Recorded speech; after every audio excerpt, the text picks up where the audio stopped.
Bonjour YouTube, bienvenue sur ma chaîne. On se retrouve aujourd'hui pour une nouvelle vidéo.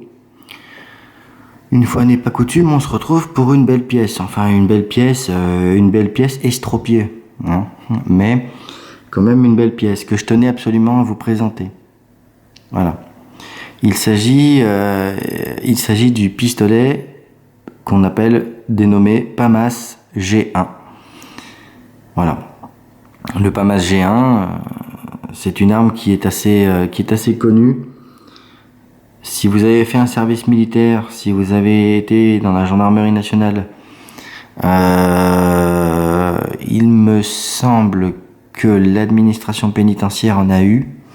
À vérifier, je suis pas tout à fait certain, mais il me semble qu'autrefois, certaines maisons d'arrêt, je pense à la maison d'arrêt d'Amiens, on en eu en détention. Voilà. C'est une arme qui est assez connue. Celui-ci malheureusement est un pistolet neutralisé, donc c'est une ancienne neutralisation de Saint-Étienne, qui me paraît, je vais pas lancer une polémique sur les armes neutralisées, ce que j'en pense, on peut s'en douter, ce que j'en pense, je vais le garder pour moi. Mais malgré tout, ça reste une neutralisation à peu près acceptable, puisque on peut, sur ce pistolet, on peut manœuvrer la culasse et on peut faire du démontage. C'est ce qu'on va voir donc dans cette vidéo. Alors bien évidemment on va pousser le ridicule jusqu'au bout, hein. Vous savez que c'est très important, hein. Quand faut être con jusqu'au bout. Donc on va, avant de procéder à toute manipulation, vérifier que l'arme est vide. J'arrive pas à garder mon sérieux, donc on retire le chargeur qui est limé avec une lèvre coupée. Donc si vous arrivez à faire tenir une cartouche dedans, de toute façon vous êtes très bon. On constate, oh, surprise, il n'y a pas de mune. Oh bah dis donc, c'est étonnant. Ensuite, on va manœuvrer la culasse. Oh bah de toute façon le canon est bouché, donc, mais on constate que il n'y a pas de munitions dans la chambre. Oh comme c'est étonnant. On va renvoyer la culasse en avant et on percute, voilà. Super, on va pouvoir travailler en toute sécurité. Ok. Donc le PAMAS G1, c'est une arme qui a été en dotation au sein des forces armées, qui est toujours d'ailleurs en dotation dans certains régiments, même si en cours de remplacement par le Glock. 19 génération 5, si mes souvenirs sont bons. Voilà. Cette vidéo donc va se dérouler en deux parties. Première partie donc de la vidéo, on va vous faire un démontage-remontage de l'arme, et dans une seconde partie, je vais vous parler un peu de ce pistolet. Voilà. À savoir que moi, ce pistolet, c'est un pistolet qui me torture. Vous allez me dire, comment ça? Quoi donc? C'est un pistolet qui me torture. Pourquoi? Parce que moi, l'adulte que je suis, n'aime pas ce flingue. On va être très clair, je déteste ce truc.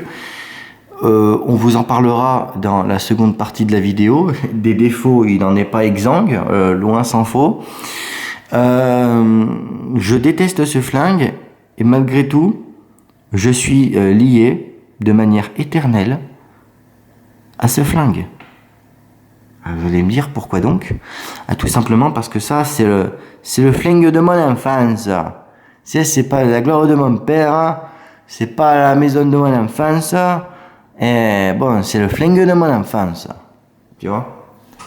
Pour paraphraser Marcel Pagnol. C'est une arme de mon enfance parce que c'est le premier pistolet que j'ai appris à démonter-remonter quand j'avais 8 ans. Je m'en rappelle bien, c'était en 98. C'était malheureusement à l'occasion de l'assassinat du préfet Erignac, puisque ce pistolet, c'est aussi le pistolet qui a tué le préfet Erignac. Alors c'est pas le pistolet qui a tué, c'est un individu. Il aurait très bien pu prendre un Colt 45, il aurait pu prendre autre chose, mais il s'avère que dans les faits, ils ont décidé de cambrioler une gendarmerie et d'aller fumer le préfet avec ça. Voilà. Bon, ben c'est pas l'arme qui est dangereuse, c'est l'individu qui l'utilise. Vous voyez. Ce pistolet, on est la parfaite emblème puisque il était entre les mains des forces armées et des forces de gendarmerie, donc officiellement pour protéger le peuple, et ça n'a pas empêché qu'un de ces préfets de cette république soit assassiné par ce pistolet. Donc voyez-vous, ce pistolet en est parfaitement l'emblème, hein, de l'hypothèse qui me semble réaliste que c'est pas l'arme qui est forcément mauvaise, mais plutôt la main qui la tient. Voyez-vous? Voilà.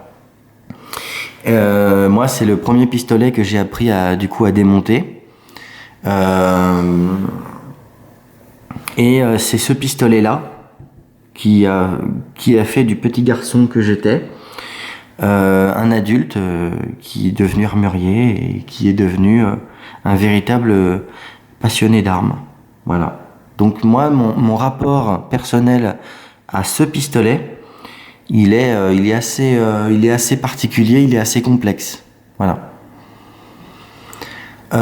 J'aurai l'occasion éventuellement de vous présenter, je pourrais avoir l'occasion de vous présenter un PAMAS G1, les PAMAS G1S notamment, en parfait état de fonctionnement, puisque j'ai un confrère qui en a rentré un stock. Hein. Le problème, alors il faut que je vérifie, mais c'est potentiellement faisable, mais c'est quelque chose qui sera, je sais, enfin, il faut voir des modalités, il faut voir si je peux l'obtenir gratuitement à titre du prêt, d'un prêt en mettant sur une autorisation de détention préfectorale. Faut savoir qu'à titre de personnel, moi sur mes détentions, j'ai des croûtes, hein, j'ai de la merde sur mes détentions. J'ai de la grosse merde et je mettrai jamais un truc qui vaut une blinde sur une détention. Voilà, on sait pourquoi, on va pas revenir sur le sujet. Je vous ai fait une vidéo, un podcast il y a 2-3 semaines de ça qui explique un peu mon point de vue par rapport à tout ça.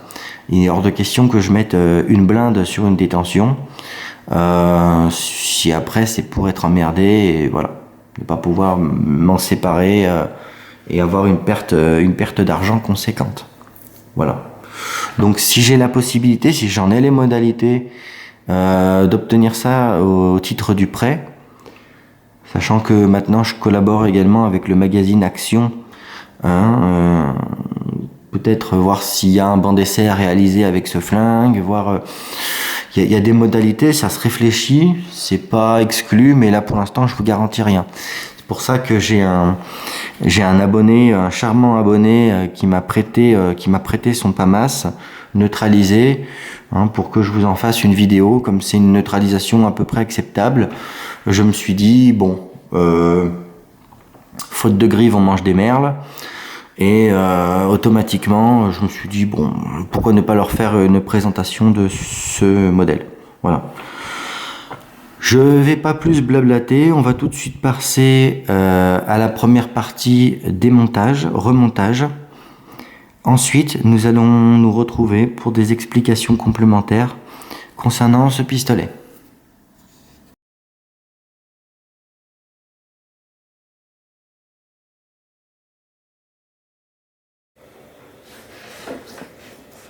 Quel est cet orage qui gronde? Quel est ce signe dans le ciel? Est-ce la fin de notre monde? L'apocalypse qui nous rêve? Ce sont nos frères, nos camarades qui chantent ensemble et en cadence le grand requiem de parade du premier commando de France. C'est la grande marche virile, c'est la grande marche du sang. C'est le grand rythme des cœurs d'homme au commando. C'est la grande marche virile des commandos. C'est la grande marche du sang des commandos. C'est le grand rythme des cœurs d'homme que les femmes n'entendent jamais. Comme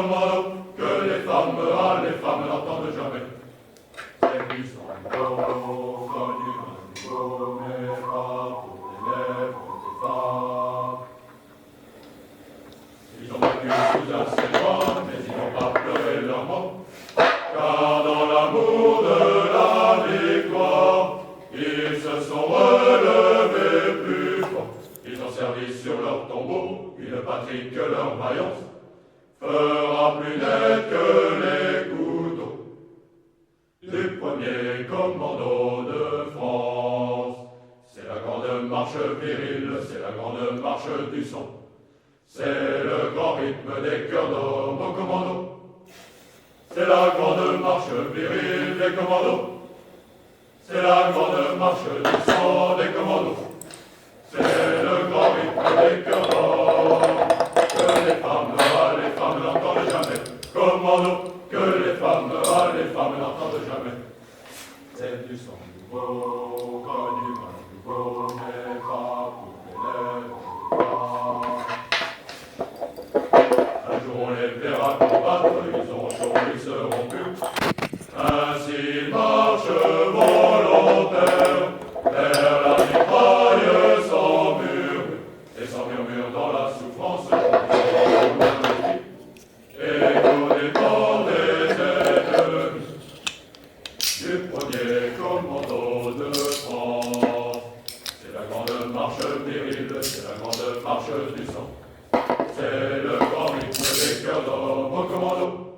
C'est la grande marche virile des commandos. C'est la grande marche du sang des commandos. C'est le grand rythme des cœurs d'homme. Que les femmes n'entendent jamais. Commando, que les femmes n'entendent jamais. C'est du son nouveau. Donc après vous avoir présenté donc le démontage-remontage de ce pistolet, je vais vous parler un petit peu de son histoire donc dans les forces armées. On l'appelle PAMAS, donc pistolet automatique, même s'il n'est pas automatique, il est semi-automatique, mais bon, voilà. Pistolet automatique de la manufacture d'armes de Saint-Étienne. Voilà. Vous avez le FAMAS qui est le fusil d'assaut de la manufacture d'armes de Saint-Étienne et le PAMAS. Et pour le MAC 50 qui était juste avant, on l'appelle aussi le PAMAC. Voilà. Donc ce pistolet, c'est un Beretta de contrefaçon, on va l'appeler comme ça, fabriqué par la manufacture d'armes donc de Saint-Étienne. Il n'est pas exempt de défauts ce pétard, puisque en 2002, si je ne dis pas de conneries, 2001, entre 2001 et 2002, ces pistolets donc qui ont équipé notamment les brigades de gendarmerie, puisqu'il faut savoir que dans les forces armées, si vous voulez, et les forces de gendarmerie n'ont pas le même usage de l'arme de poing, d'accord ? L'arme de poing pour un militaire c'est secondaire, archi-secondaire, et l'arme de poing pour un gendarme, bah c'est principal, c'est ce qu'il porte à la ceinture toute la journée, d'accord ? Donc il faut savoir que ces pistolets d'ailleurs étaient utilisés avec de la munition militaire d'époque, c'était la MenQD1 si mes souvenirs sont bons. Ces pistolets, d'ailleurs, c'est le plan Vigipirate, c'est les opérations récentes de Vigipirate qui ont poussé, je pense, les directeurs, les cadres de l'armée française à essayer de moderniser l'armement de poing, d'accord, puisque ce pistolet était jusqu'à très récemment encore en service dans les forces armées. Et d'ailleurs, il est toujours dans certaines unités en dotation. D'accord ? Il y a toujours des PAMAS en dotation dans certaines unités. Certes, c'est en cours de remplacement par des Glock, mais il y a encore certaines unités qui ont du PAMAS. Voilà. Donc la gendarmerie avait le pistolet MAC 50. Et je crois que le PAMAS est entré en service, si mes souvenirs sont bons, en 1989. À vérifier, 89-90. Dans tous les cas, ouais, je crois que c'est 89 que ce flingue est rentré en dotation. Donc, il répondait à l'époque à des besoins d'équipement moderne. Son prédécesseur, le Mac 50, avait un chargeur simple colonne de 8 coups. Celui-ci a un chargeur double colonne qui contient 16 cartouches. D'accord ? Donc ça répondait à des besoins, un peu plus modernes. Et il y a également alors c'est un decooking, c'est pas une sûreté, c'est pas une sécurité. Regardez, là j'arme vous voyez le chien est armé. Et là, si j'appuie sur le bouton du decooking, vous voyez, ça fait redescendre le chien, mais il y a toujours une munition dans le canon. Regardez, si j'appuie, tac, ça part. L'avantage de celui-ci, c'est comme il n'y a plus de percuteur, et on peut percuter comme on veut, on s'en bat les couilles. C'est sûr qu'on risque pas de niquer le percuteur. LOL. Donc là, le chien est armé. Et si je descends le decooking, vous voyez. Et d'ailleurs, c'est la différence avec le Beretta. Parce que sur le Beretta 92, lorsque vous descendez le decooking, sur le Beretta 92, ce bouton-là, il fait aussi office de bouton de sûreté. Si vous le laissez en bas, il reste en bas. Là, sur celui-là, il remonte. Voilà. Donc il n'y a pas de sécurité, il n'y a pas de sûreté sur ce pistolet. Voilà. D'ailleurs, ce que faisaient souvent les gendarmes lorsqu'ils partaient en patrouille, puisqu'ils avaient, je crois à l'époque, deux chargeurs de 9 cartouches. Hein. 2 chargeurs de 9, certains s'en rappelleront. Après, dans le tube de sécurité, après avoir fait ceci, tac, tac, on imagine qu'il y a une munition. Voilà, il chambrait une munition avant de partir en patrouille et tac, il descendait le decooking, ce qui veut dire que en cas de besoin, tac, ça partait. Voilà. Donc ça, je crois que ça faisait partie au niveau du decooking, d'avoir un bouton qui soit juste un bouton de decooking.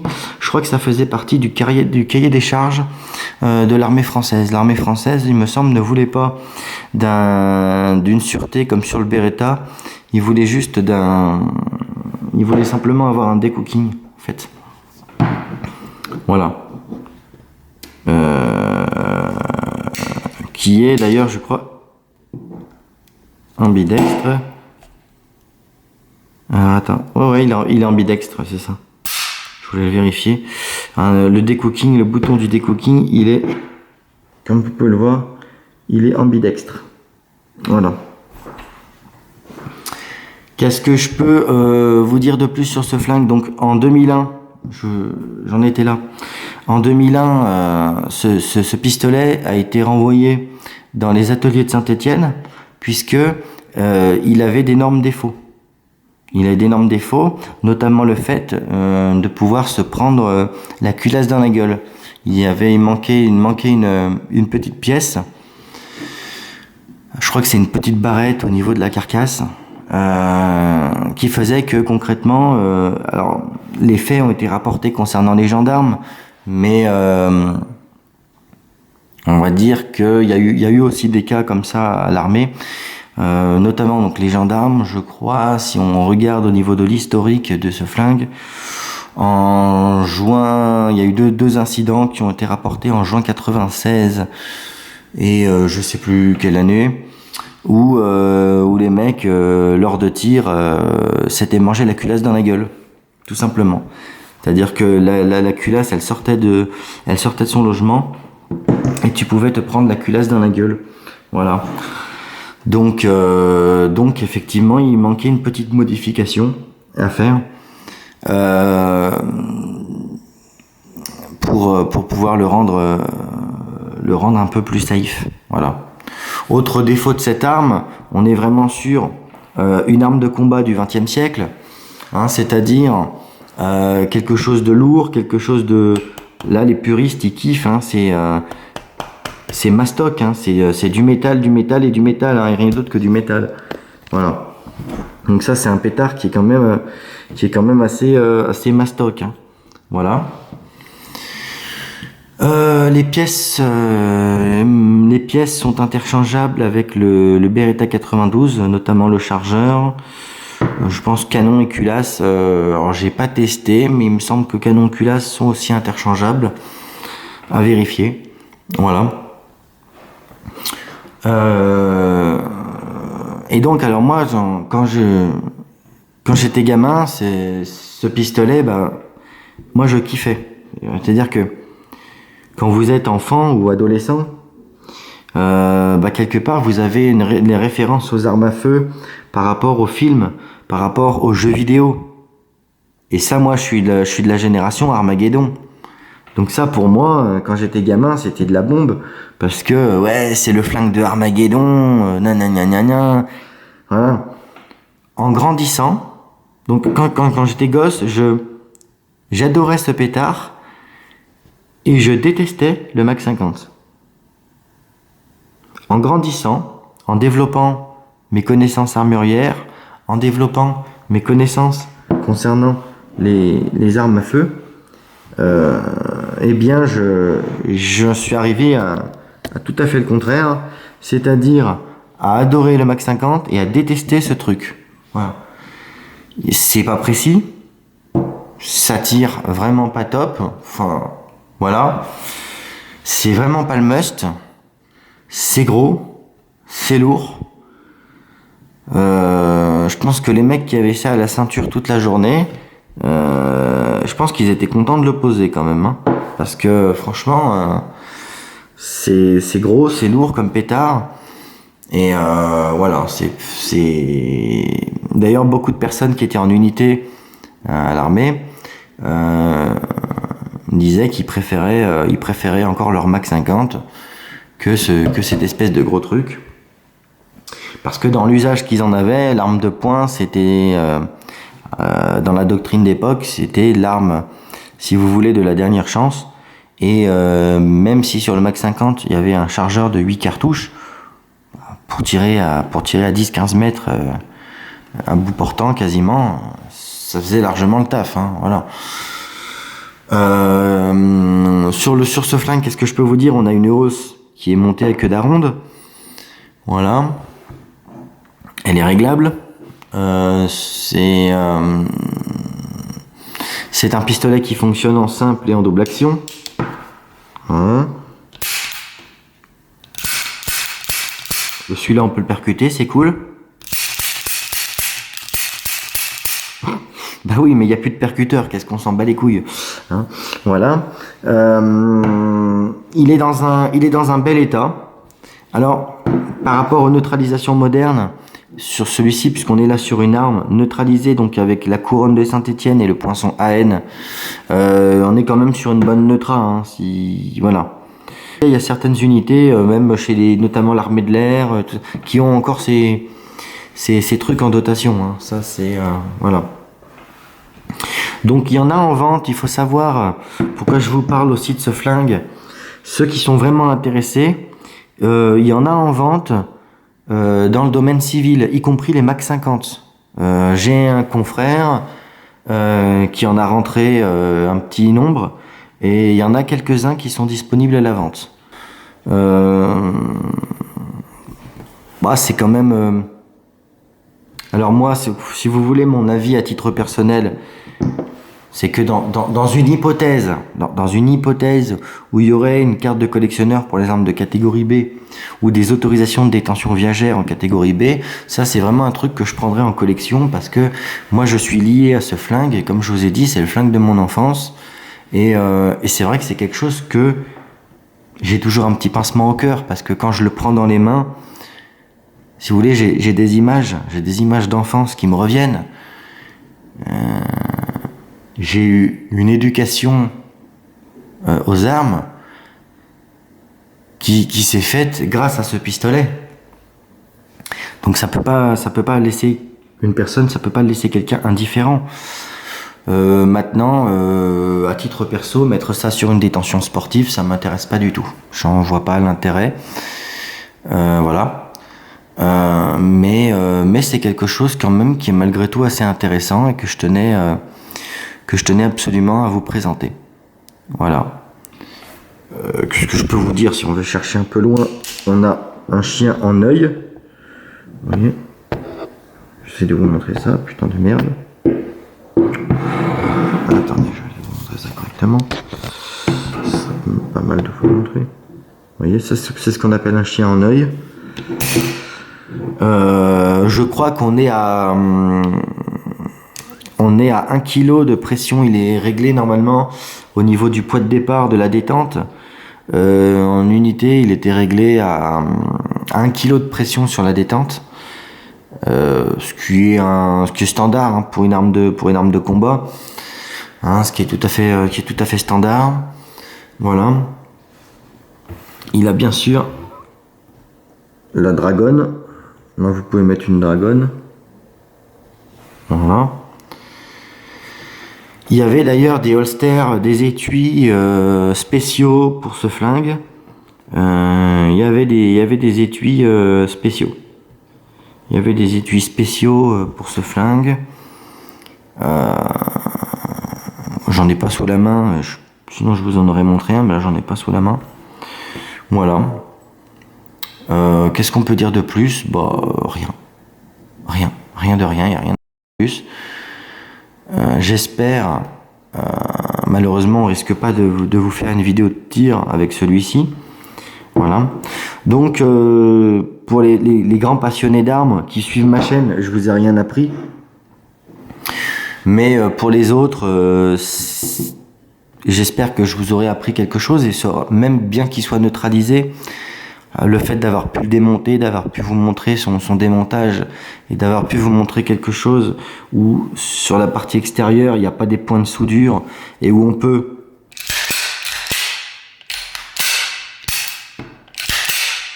manœuvrer la culasse et tirer et retirer le chargeur, et on peut quand même le manipuler. J'estime que ça avait quand même un intérêt, et c'est pour ça que je vous ai présenté ce flingue. Voilà. J'espère que cette vidéo vous aura plu. Je vous en souhaite un bon visionnage. Quant à nous, on se dit à la prochaine pour une nouvelle vidéo, et selon la formule consacrée, bon tir.